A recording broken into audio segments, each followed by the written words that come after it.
Welcome into Cougar Tracks here on the KSL Sports YouTube and KSL News Radio, your legacy home of the Cougars. I am your BYU insider, Mitch Harper with KSL Sports, and happy to have you on board to the show. If you're watching or listening, appreciate you. It's Wednesday of BYU-Arizona week, and in today's show, I want to dive into the quarterback matchup in what should be a really good Big 12 tilt down in the desert. The top story of the day.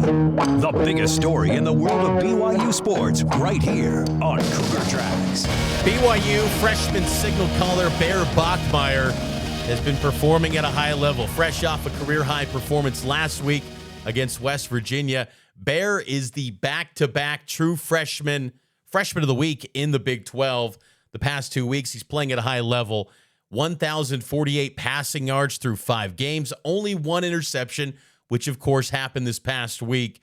Bear is moving the ball at a high clip, and last week, those explosive plays through the air definitely helped the cause as BYU's offense is moving forward at a good pace. Aaron Roderick said that they are at where they expected to be as far as the schedule of the roadmap for true freshman Bear Bachmeier. And Bear's even having so much fun at BYU that he's embracing the lingo at BYU. This was Bear when talking about one of his top pass catchers, Parker Kingston. Great. He's a great receiver and shifty as HE double hockey stick, and he's just a great player. Would you have said that if you were still at Stanford, or would you have said that for a word?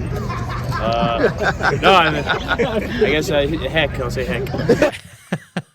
Fun stuff there with Bear Bachmeier. Again, he feels like a BYU guy. He definitely is someone that just kind of leaned into BYU. He's got people that are really rallying behind him. He's got this locker room behind him, and I thought that was something that I was really curious to see how that would develop over the course of this season, because when you're talking about a BYU team that was so close to a Big 12 title last season, and they feel like they're close once again. You didn't want a true freshman to come in and mess this thing up, and Bear hasn't so far. Cougs are 5-0, playing at a high level. I still think, how good is this team truly? I think that's a question that can be asked. I do believe that they are worthy of being in the top 25. Any notion that they're not one of the 25 best teams in college football, that's silly. But the schedule has been light, and I think it raises some questions, but I do believe it ramps up significantly, and Arizona's got one of the best defenses in college football. Arizona did struggle against Iowa State a few weeks back, but some of that was mistakes by the offense that led the Cyclones getting some easy opportunities. But Arizona's offensive attack is a new look. Similar quarterback, of course, with Noah Fifita, the star signal caller who's in his 3rd year as the starting QB, but new offensive coordinator in Seth Dagey, who I think has been a really good fit for Fifita. Noah Fifita this year passed for 1,341 yards, 13 touchdowns, only 3 interceptions. He's passed for 375 yards on deep pass attempts. That's more than 20 yards through the air, and he's completing those at nearly a 40% completion rate. BYU's secondary with Evan Shmeeve Johnson, Therian Alexander, Tanner Wall. They've got to be dialed in for this one. Falatau Satawala, Raider Mooney. They have got to be playing at their best. Tavion Beasley as well at nickel, and Tommy Parasis, we'll see on him because he didn't go last week in the win over West Virginia. They got to be on point because Fifita likes to sling the rock. I think he gets labeled a bit as a dual threat guy. He can run, but that's not his calling card. He's not going to be a guy that just takes off like we saw with Caden Salter 2 weeks ago and Wilkins last week with West Virginia.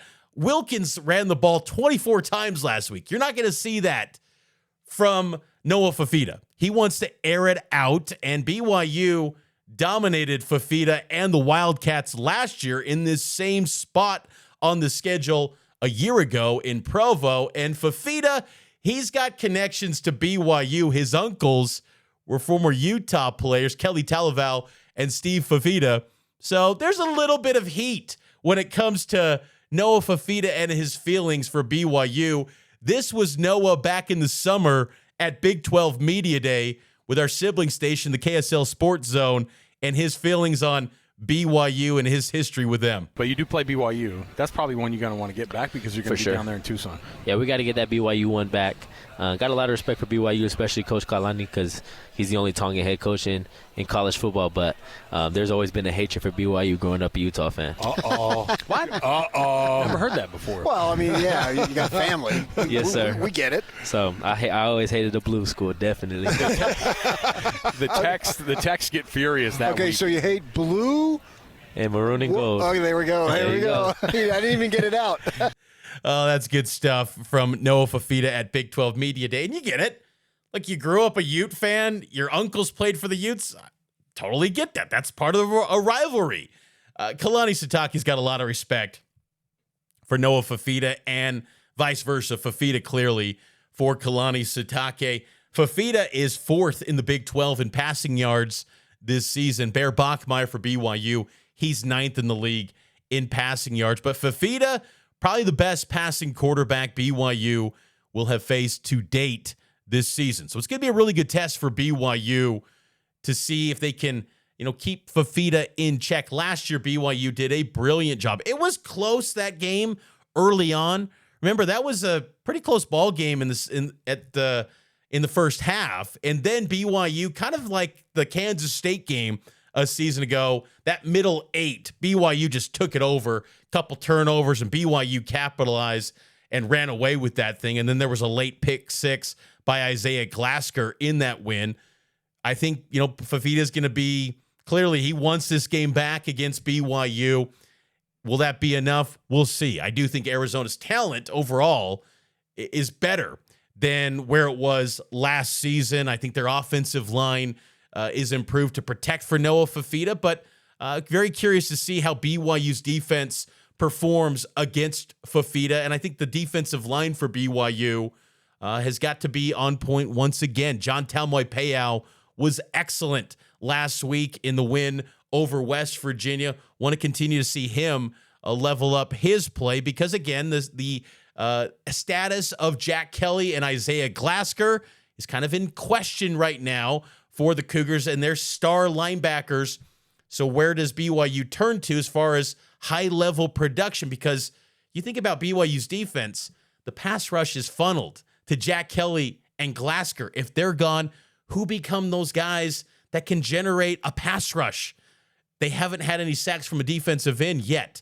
John Talmoy-Payau, Anisi Purcell, Keanu Tanavasa in the interior, they've had some sacks. But are you funneling things to the interior? I'll be very curious to see what Jay Hill dials up this week if, in fact, Jack Kelly and Isaiah Glasker are unavailable. We'll, of course, get that availability report, the first edition, coming up tonight at 8 p.m. But BYU and Arizona's got a good quarterback matchup in this game, and I think Bear Bachmeier and Noah Fifita are going to be really fun to watch in this game and throughout the season to see how they play. They're two of the better quarterbacks in this conference that prides itself on its QB club this year. These guys are leading their teams to some impressive seasons thus far where they're exceeding expectations that people had for these teams coming into the year. Let's take a break. We'll get to some BYU basketball talk coming up, some bold predictions for Cougar hoops in what will be the most anticipated season in BYU basketball history coming up here on Cougar Tracks.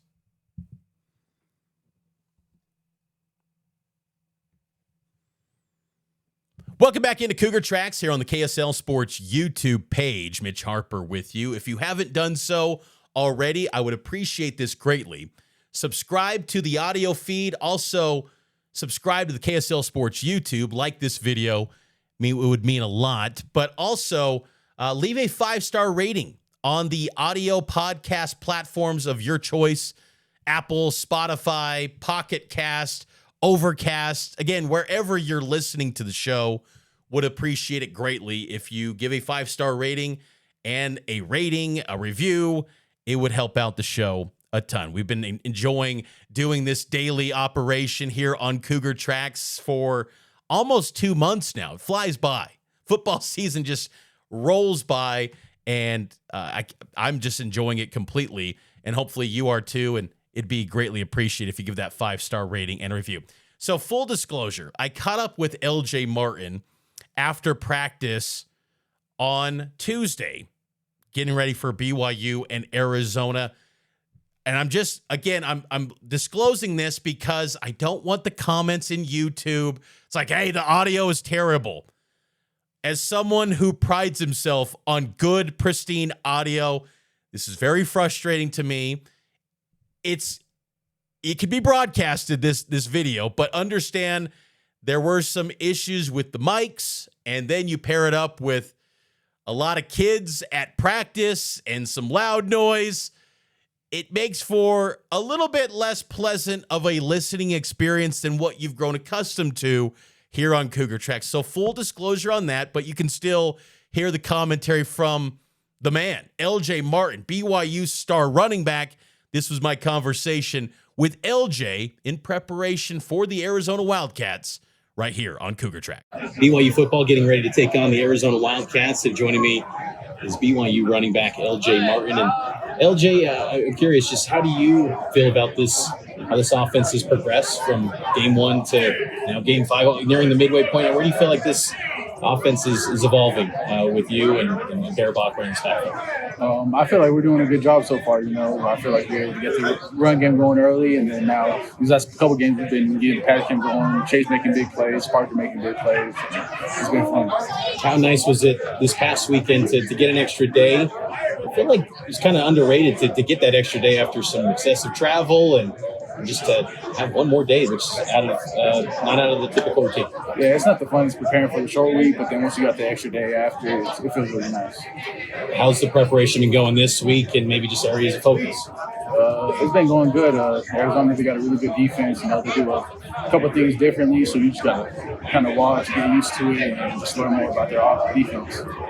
Anything that stands out about their defense that, without going too deep into it, but just some things that kind of catch your attention? Yeah, they're really physical. They're a really good team. Just the guys slide all over the ball everywhere. There's always times a good team, so they're going to be ready to take it.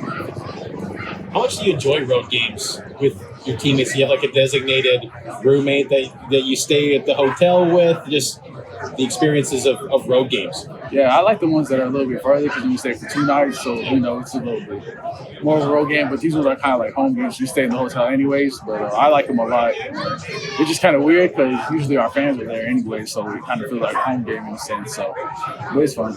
Do you guys get your own room, or do you have to be paired up with someone? Yeah, we roommate. It was Sione, but now that's not Sione, it's Enoch. So. What is Enoch like? He's kind of like the elder statesman in the backfield, but what does he provide to this running back unit, both on and off the field? He's just a really smart dude. He really knows the offense really well, and he just makes sure that all of us know what we're doing. He's kind of like the older brother to me, I would say. Another guy I want to ask you about in the running back unit.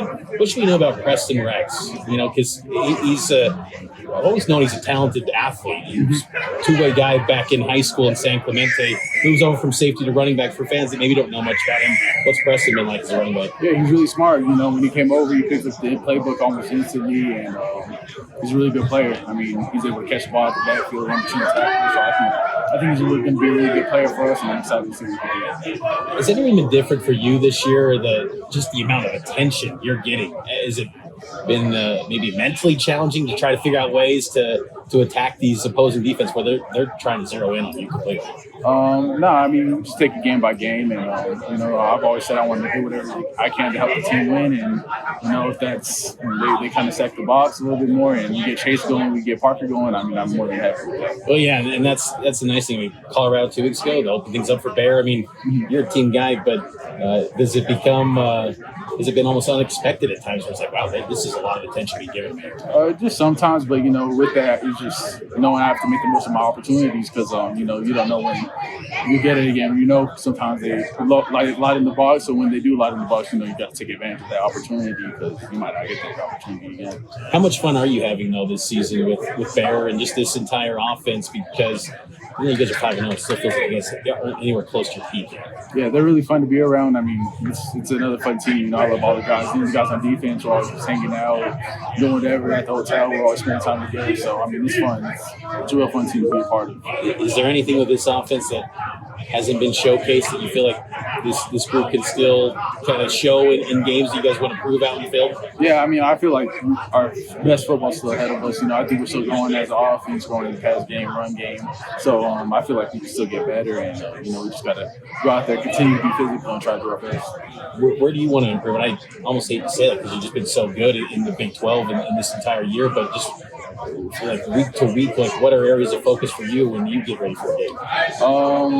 Just probably running lower right now. I feel like just watching film, I've been running kind of high. So, I've been able to break tackle, but, I think I've been like one tackle away a couple of times from breaking a big one, so I just want to be able to break that last tackle. Do you enjoy that process of getting that feedback from Coach Unga and just being very open? I mean, I'm sure it's kind of can get like, oh, when I make a mistake, but you enjoy that kind of developing and continuing to grow.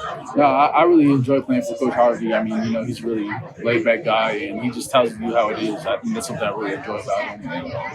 And, for the most part, he's not trying to overcoach, but, it's a good thing to have, just someone that kind of just lets me play and goes about it, but tells me what I need to work on, what I need to fix, and he's a good coach. Last thing for you, LJ, just how much are you enjoying being a captain of this team and being a leader on and off the field? You've always been a highly productive guy on this team, but now being off the field as well, a leader that teammates look apart.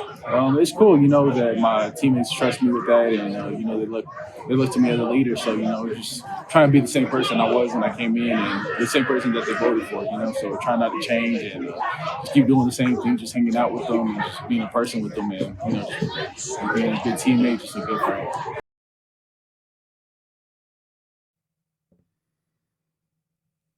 And that was LJ Martin, BYU running back here on Cougar Tracks. Appreciate LJ for spending some time with me to chat and get ready for this BYU-Arizona game. Again, apologies for the audio. It was not pristine by any means. Just for some context, there was a youth football team that was there. BYU's always good about letting youth groups go to practice and meet the team and have those opportunities to take photos with coaches and players. There was actually one kid, too, at practice that was there wearing a Utah Utes hat backwards, and he even threw up the U. Kalani still took a photo with him. It was really cool with him. But so the kid noise, that's what you heard. It was not a soundproof room. It's outdoors. So lesson learned. I'm going to make sure to double check, triple check, quadruple check the microphones going forward. So still, you heard some of that commentary from LJ Martin. I really appreciate him for spending some time with me to get ready for this big game. I think LJ has been excellent this year. I think that he's going to have a chance. I'll be curious to see if he can get to that 100-yard mark in this game. The Utah game is always, for lack of a better term, a little bit of a crapshoot because it feels like barely anyone can ever run in that game with how physical that game is at the line of scrimmage. But Arizona's got a really good defense, top 10 nationally, one of the best in the Big 12. They can have success against Arizona on the ground. That'd be huge for the Cougars to continue that momentum offensively and try to keep that perfect record intact. Let's take our final break. BYU basketball talk next here on Cougar Tracks.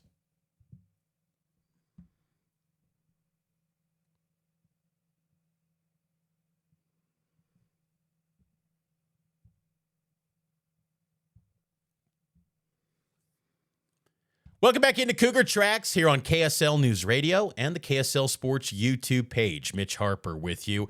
BYU basketball has a blue-white scrimmage coming up tomorrow night at the Marriott Center. They also have Marriott Madness at 6:30 before the scrimmage takes place. So free of charge, no cost. Fans can attend, free admission to see this BYU basketball team in action. And 10 days from now, BYU will have its first actual game. Well, not actual, but a game, an exhibition against Nebraska in Lincoln. So that one will tip off at 11 a.m. between the Cougars and the Cornhuskers. And as basketball season quickly approaches, and it's going to be, I think, an incredible season. I wanted to lay out my 3 bold predictions for BYU basketball entering the 2025-2026 season. Again, this season has so much expectations. They're probably going to be a preseason top 10 team in the AP top 25. So when you're going bold with this group, and I know it's all preseason expectations and hype right now, but this is going to be some bold predictions here. Number 1, BYU produces 2 All-Americans this year. I believe those All-Americans will be Richie Saunders and A.J. DiBonsa. I think BYU will have 2 All-Americans this year. Maybe not necessarily first team. First and second team, interchangeable. But both of those guys will be All-Americans for the Cougars. That's bold prediction number 1. Bold prediction number 2. And this will actually be measured next summer in June. 3 first-round NBA draft picks from this team. 3. I'm going to say AJ, of course, Rob Wright, and then I think Richie sneaks into the back half of the first round as well, potentially.